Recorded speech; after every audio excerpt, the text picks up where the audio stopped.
In this lesson, we're going to learn how to calculate probability using combinations. And we're going to talk about how to compute the number of combinations of n individuals taken r at a time. And then once we know what a combination is, we'll use them to calculate probabilities. And then we'll incorporate the multiplication counting principle to calculate probabilities. So we've already talked about how a permutation is an arrangement of individuals where the order matters, like first, second, or third. But sometimes we just want to get a group of individuals, maybe for a committee or something, and it doesn't matter what the order is. And in that case, we're going to use a thing called a combination to count the different ways we can get groups of people, subgroups from a larger group. For example, suppose I want to randomly select 3 of my students' homework papers from my statistics class, and I've got 28 students in the class, so I put them in a hat, mix them up, and draw 3 names one at a time. How many different ways could I get 3 students' papers? Now, if the order mattered, then we would just do 28 times 27 times 26, but that's not correct. So let's say that I picked Lily, Kimber, and Stella in that order. That's the same as getting Kimber, then Lily, then Stella, and so on and so on. So here are all the possibilities, and since these are the 3 same people, it doesn't matter what order I get them in, so they all count as one combination, even though there's 6 different groups. They're all the same 3 people, so they're really just one combination.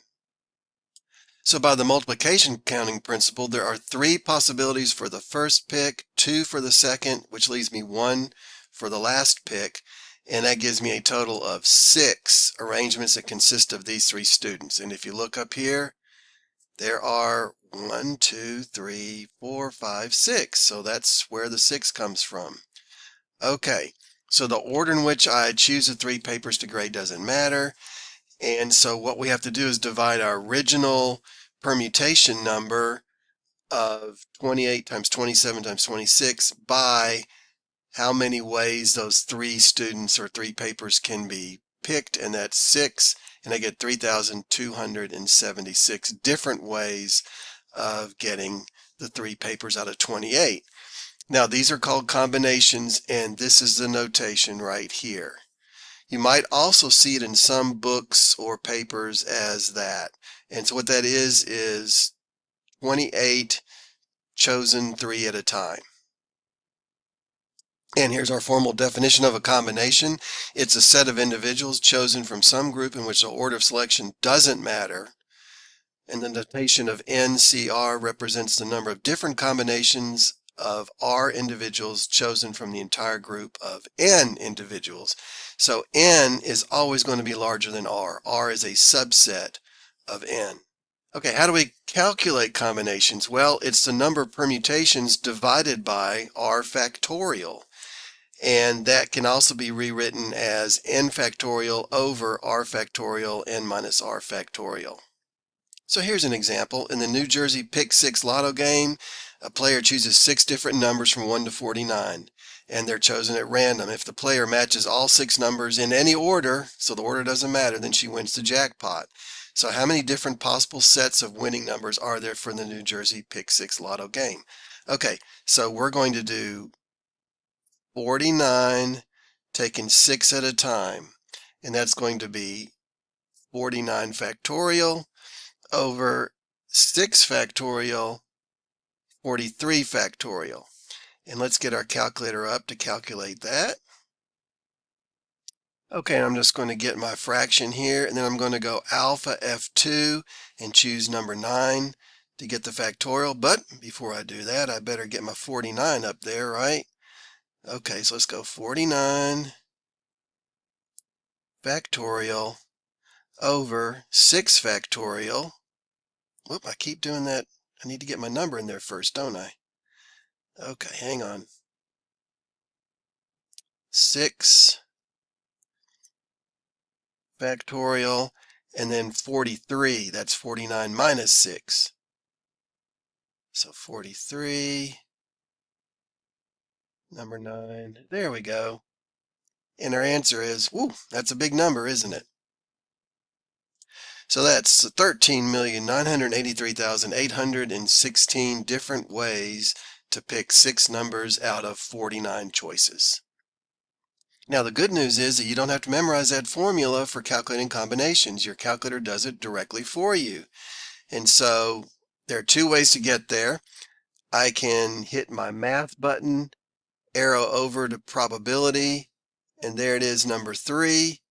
Or I can go to alpha F2 and it's number 8.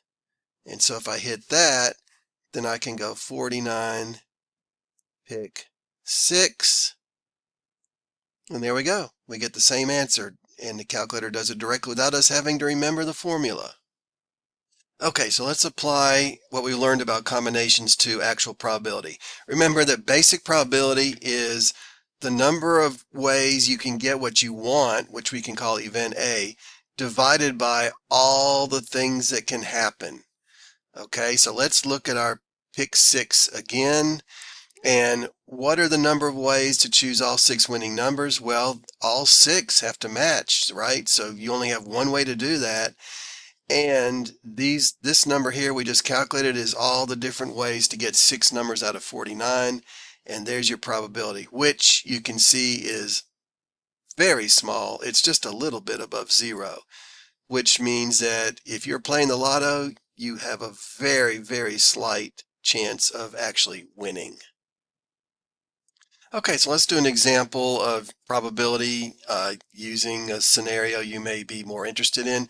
Let's say I have 28 students in my statistics class, 16 are seniors and 12 are juniors, and let's say I randomly take 3 students' homework papers to grade. We're going to use combinations to find the probability that all 3 students are juniors.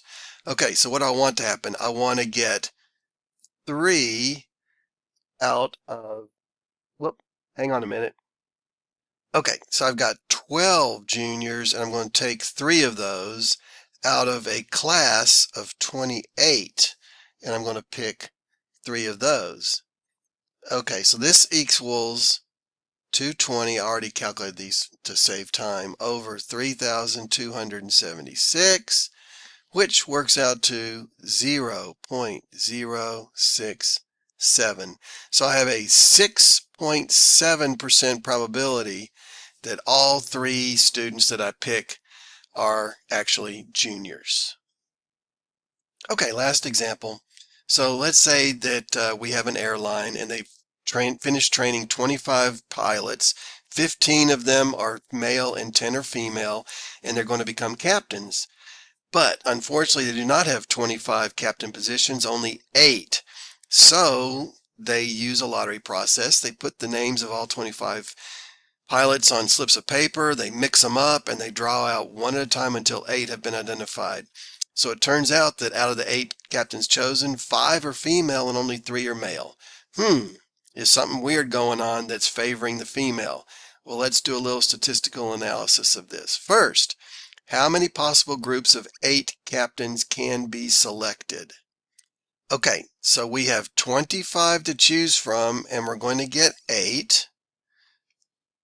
So I'm going to go to alpha F2, number 8, which is my combinations, and I'm going to put in 25, choose 8, and we have 1,081,575. Next, let's find the number of ways in which a fair lottery can give us 5 female and 3 males being selected. Okay, so we have 10 female to choose from, and we're going to get 5 of them times 15 males, we're going to get 3 of them. So let's calculate these combinations and multiply them together. Okay, so it's going to be alpha F2, number 8, and I'm going to do 10 and 5 times, let's get our combination again, and it's going to be 15 and 3, and we get 114,660. Okay, so now we can figure out the probability that a fair lottery will result in the selection of 5 female and 3 male. So I'm going to take this, which is what we want to happen, divided by all the things that could happen. So it's going to be, let's get our calculator up again. So I'm going to grab this and divide it by